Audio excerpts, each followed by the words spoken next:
อันนี้คือเฮือนพ่อเฒ่ามีพี่น้องเนาะหลายคนว่าอยากเห็นว่าเฮือนพ่อเฒ่ามาลากับเฮือนบอยห่างกับเฮือนพ่อเฒ่ามีหลายบ่เนาะเดี๋ยวสิพาย่างเบิ่งพี่น้องย่างแป๊บเดียวก็ฮอดเนาะติดกันเลยล่ะเฮือนพ่อเฒ่ามีอันนี้ต่อมานี่ก็เป็นเถียงพ่อเฒ่าสร้างเนาะกับเพื่อนเพิ่น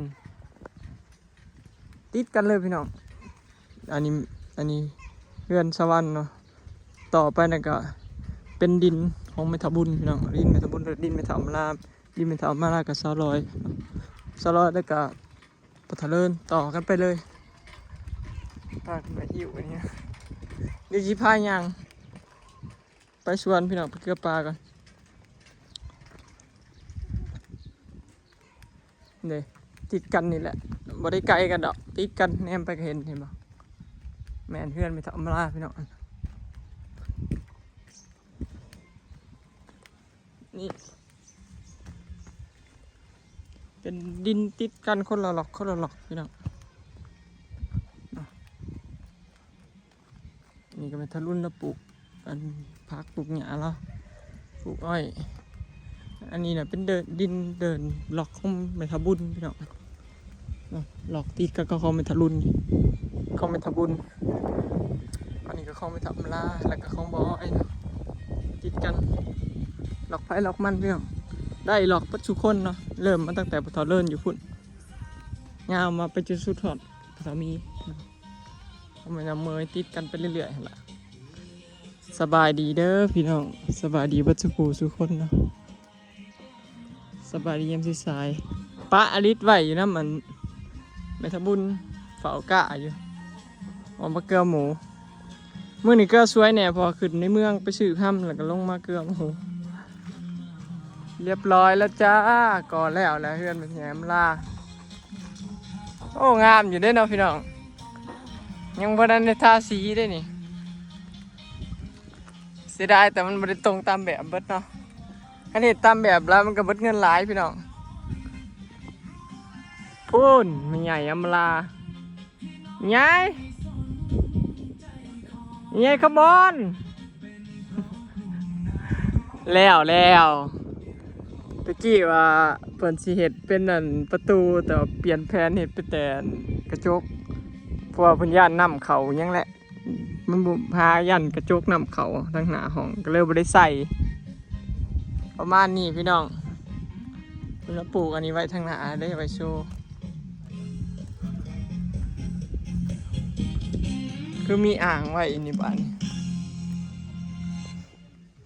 เพิ่นเฮ็ดอ่างไว้ยังเนาะนี่เห็ดอ่างไว้ยังมีไงนี่ไว้เลี้ยงยังนี่นะโลมาบ่สิเลี้ยงปลาซ่อนไม่ซ่อนบ่สิเลี้ยงยังอันนั้นนะบ่ว่าปลาสลามนะหรือว่าโลมานางว่าตกแต่งหน้าบ้านพี่น้องเลี้ยงไฟน้อยได้อยู่โอ้ที่จริงกันเนี่ยแต่งหน้าบ้านน้องเจ็ดสัวเฮ็ดสวนดอกไม้แล้วก็มีน้ำตกนี่อ้อยของมึงน่ะเป็นน้ำพุน้ำแบบมันน้ำวนบ่มันดูดออกแล้วก็พ่นขึ้นแม่นบ่แม่นโอ้สิเอาแบบนั้นแบบว่าเจ้าอยากให้มันเป็นอะไรเจ้าก็อันแต่งทอแป๊บใส่สินะแต่งทอใส่แม่นแบบว่าขึ้นอยู่กับทอแป๊บของเจ้าอันนี้มันนั่นน่ะเขาเอิ้นน้ำพุหั่นแล้วนั่นเขาเอิ้นน้ำพุเส้นน้ำตกลงไปนี่4-5 คนไปแจงหินด่านมาให้หินด่านหินหวยนะอ้อยแบบคือพระนะบ่สนิทบอกเป็นก้อนเป็นแผ่นก็มาวางแล้วก็ติดน้ำวนเห็ดน้ำตกลงไปตกแต่งหน้าบ้านน้ำตกแล้วก็เอาปลานะมาเลี้ยงปลาอันยังก็ปลาอันยังปลาเขาเอิ้นยังปลายังน้อยๆแน่ๆนะปลาทองปลาแท่งบ่มันลอยวนเอาน้ำตกนางใส่2 สั้นแต่ว่าขอบมันนางใส่ผายางใส่ผายาง2 สั้นเท่ากับ3 สั้นอย่านำมันหัวเดี๋ยวไอ้พื้นมันก็ใส่กระสอบปูนวางมันจังบ่อนั่นเนาะ เบิ่งพี่น้องติดตามเบิ่งว่าสิไปฮอดไซส์ทำไรนะคะนี่เป้านางของนางว่าสิเฮ็ดได้บ่จ้ะ ถ้าเบิ่ง มีคนแก่หินมาให้ก็สิโอเคก็สิได้อยู่อีกเฮ็ดเป็นสั้นแล้วเฮ็ดน้ำตกลงไปนะอ้อย อืม ห โอ น้า เค บ้าน เข้าใจแล้ว หน้าบ้านที่ว่าสิบ่ได้เทเด้ว่าสิเฮ็ดเป็นขันเป็นแบบบันไดเด้แล้วก็หินโรยแบบเฮาเทเอง อ๋อ เทแผ่นแบบ แล้วก็หินโรยหนาซื่อ เป็นแบบที่เรียกขอบมัน อ๋อ มันก็จะใส่ลายอ่ะ หลายเติบอยู่ดอกหินโรยหนานี่ก็แต่ก็บ่หลายปานใดดอกคันโรยหนาซื่อๆบ่แม่นบ่หินอันนี้แต่ว่า ก็ยังเห็ดบ่ได้พอมันท่ากล่องหินกล่องทราย แม่นนะ ต้องเห็ดโซนหลังให้มันแล้วก่อนค่อยมาเก็บข้างหน้า แม่นอยู่ มาโคตรหน้าออกแล้วพี่น้องข้าวโพดปานมันขึ้น36แล้วบัดนี้เนาะ อืม เพราะว่ามีแต่บักข้าวโพดพี่ทั่วดินก็มีจ้าทั่วดินก็มีมักแต่งให้ก็มีขอบมักบวบก็มี ใครอยู่อันมันก็บ่หกดอกมันเจ้าปลูกแต่แท่งเลี้ยวนี่เลี้ยงนี่ไงพยายามมันน่ะมันก็บ่ได้ปลูกเลยเนาะ เก็บแล้วล่ะก็ตัดทิ้ง ยอดมันต้นไว้คุดขายลงตลาดเป็นหัวบออันนี้มันแหละพี่น้องมันแหละย่างโพเพเว่พี่น้องเมื่อก่อนจะด้วยเอาต้นกล้วยมาปลูกตรงนี้ อันนี้ปลูกข้าวโพดเพิ่นพี่น้องทาเบิ่งโลดทาเบิ่งมันงาม ถ่าซอยซื้อเด้อจ้าเด้อถ่าซอยซื้อกระเทยเถาเด้อ ทาซอยซื้อเนี่ยเด้อพี่น้องเอ้ย ลูกพวงก็บ่มี ลูกผัวก็บ่มี โตคนเดียวจ้า ซอยซื้อเพิ่นแน่พี่น้อง โตคนเดียวจะจ่ายมือใด จักสิตายมื้อใด อย่างหน่อยพออยู่สัก300 ปี จะอยู่เฮิงหลายเฮาสิได้มั่งเฮือนออกนี่พอได้สิได้มั่งหัวออกแล้วก็ยึดที่ของเจ้าเลยจะอยู่เฮิงหลาย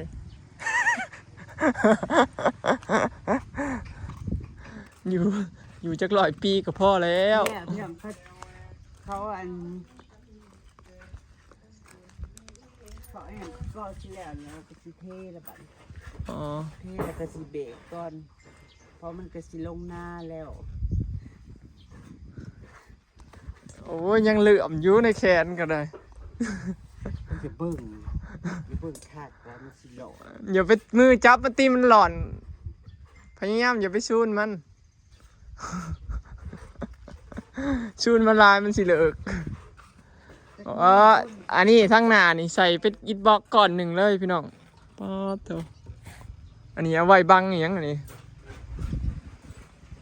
โอ้ยออกแบบโดยสถาปนิก อันนี้จะมองปลูกดอกไม้ซะ ตั้งดอกไม้เนาะเพราะว่าบ่มีทางเข้าอีกแล้ว ทำดอกบานเพียงดูหันดิ แล้วตัวข้างนี้นะบ่ได้ก่อแต่ว่าเห็ดเป็นอันกระจกเลยแม่นบ่สุดเทิงเลยบ่ ไปโจ้ให้ข้าวใหม่ตะเนงไม่เนงดิ อ๋อ ขันแล้วถ้ามีก็ไม่ตะเนงเป็นกาดมันดิ ไม่นั่นเอง ดอกกาดนั่นนี่ก็มองประตูตะกี้ก็เลยปิดสายเนาะแล้วก็เทียบเขาเทียบลูกอ้อมเฮ็ดไม้พะแนงตีแบบพิดประตูหลอกตาคล้ายๆแบบบานประตู คล้ายๆคือมีบานประตู ใส่ไม้ละแนง พอเปลี่ยนแผนบ่อยยังบ่ว่าเทออกมาก็ออกมามันก็ใช้งบอีกก็เลยเปลี่ยนซะ แม่นเอาแบบง่ายๆอันนี้ทางในพี่น้องทางในบ้านมีถอมาลาเด้อนี่กว้างเติบเด้ใหญ่กว่าเฮือนบอยหลายเท่าพี่น้องประมาณห้องบอยน่ะแค่3 เมตรของเรามัน4 เมตรโคกปุ๊บของเรา ห้องนี้ถ้าว่ามีแต่กระจกหน้าห้องนะ แม่น กระจกบานมันง่ายเลยกระบานนี่ ห้องรับแขก แต่ที่ว่าพ่วงนี่ไม่พอ3 คูณ 4เนาะ แม่น พอดี คือว่าใหญ่อยู่เกือบ4 เมตรนะว่าง่ายซะแต่ว่ามันบ่แม่น3 คูณ 4นะบ่แม่นแต่ว่าเบิดห้องนะพี่น้อง 3x4นะมีแต่ตัวนี้นี่แพงนี่มา แต่ว่าแพงข้างหน้ามานี่เนี่ยมัน4 เมตร 6เนาะรวมแล้วมันกับปลาไป8 เมตรผูกรวมเบิดของตีมณฑลนี่8 เมตรเนาะไงเติบได้ 2 เมตร ผู้เยี่ยมนี่2 เมตรน่าสิเป็นบานปิดตายเด้อพี่น้องเพราะว่า ได้บางตาย มัน2 เมตรมันสิอันใครบ่ได้นอกจากสั่งมาพิเศษแบบบ้านยู่ออกไปนั่นนี่ก็ได้ยู่ออกเบิดแพงถ้าเป็นบางยู่ออกเป็นอันเดียวบ่ได้ยังมันดุลงมาเฮ็ดยังเก็บงานอยู่บ่เนี่ยยังเก็บงานอยู่จ้าตาซียังเก็บงานอยู่ยังบนอยู่กับห้องน้ำ มา อยู่ มีการเปลี่ยนแปลง2 เทื่อเนาะประตูนั่นเนี่ยปิดตาย ประตูน้ำย้ายมาทางนี้เมื่อก่อนเป็นฝั่งมันเด้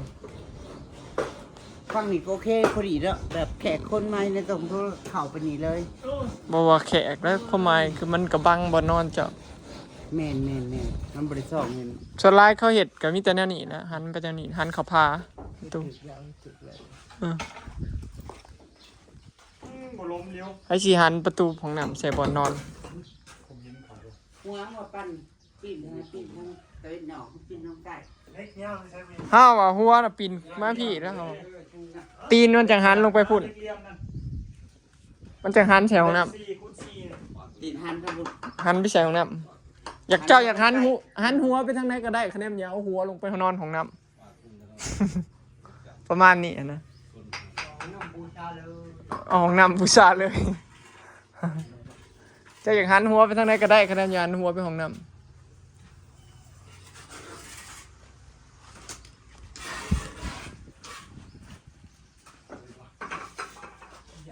จะเตรียมจะเสียหายสูบกินพัดผักบุ้งเนาะพัดหญ้า พัดหญ้าสุกิน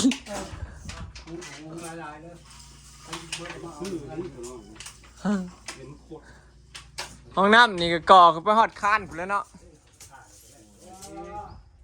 โอ้ยเนาะมันไม่ง่ายๆได้ห้องน้ำตัวบ้านใหญ่เติบอยู่ได้ห้องน้ำแล้วนะพอดีเนาะ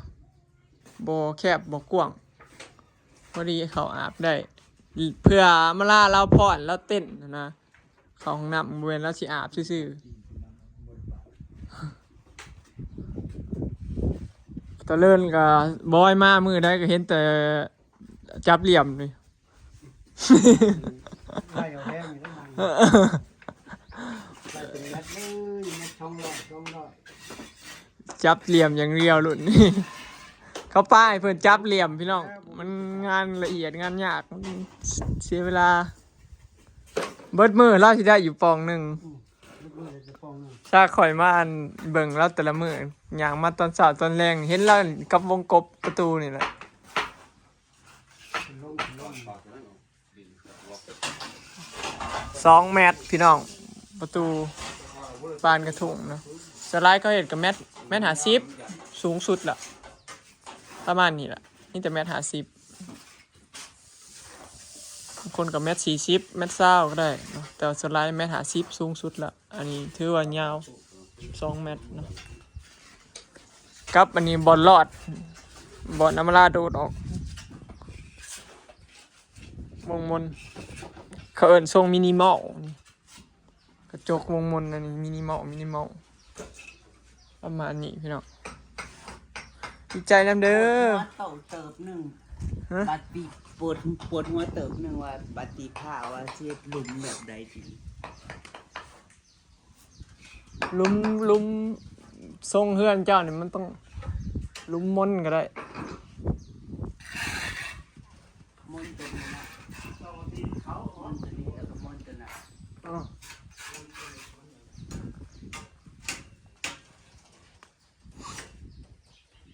มน โอ้ยถือลอตเตอรี่เด้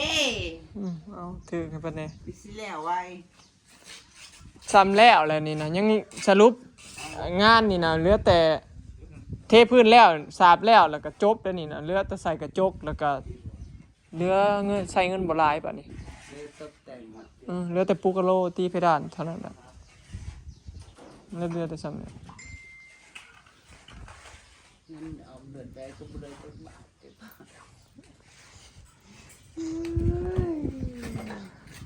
บัดตูดบ่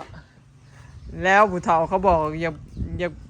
ยากบ่มีเงินให้เทือนเขาว่ามีเท่าใดก็เบิดแม่นเฮ็ดอันนั้นแล้วก็ยังอันนี้เด้เฮ็ดเทือนใครอยากเบิดเงินแล้วให้เฮ็ดเทือนเขา สิไปขายทองมาเฮ็ดก็ทองฝึงละ บ่ขึ้นบ่ลงสูงคือเก่าขึ้นอยู่กินิก อีเด้3 บาทบาท โอ้ย บาทแล้วบาทแล้วมันสิลอก วันแล้วมันสิหลอกพาไปขายซะนะว่าก่อนมันสิหลอกเรื่องมีอำลาสิแล้วแหละพี่น้องข้าเจ้าสาบก็ประมาณทิศนี่แหละคิดว่าประมาณทิศนี่แหละสามสิง่ายกว่าก่ออยู่เทพื้นนี่สิงานยากเมื่อยพี่น้องเทพื้นเมื่อยได้มันเป็นงานที่แบบใส่แฮงล้วน สั่งไว้มีแผ่น ๆฮะก็ช่องดอก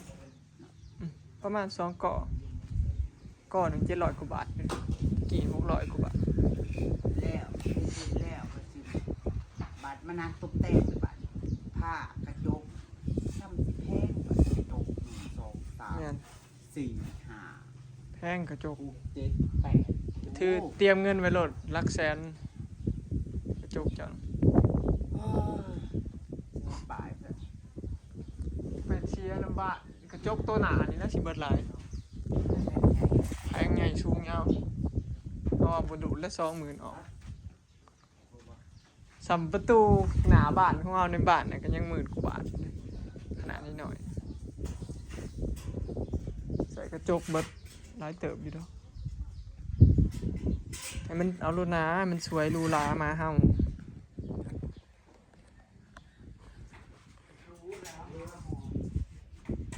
ไม่มีเวลาไปหาเมียน้อย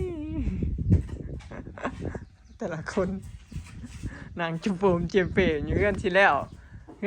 มาเห็นหน้าซีวีอยู่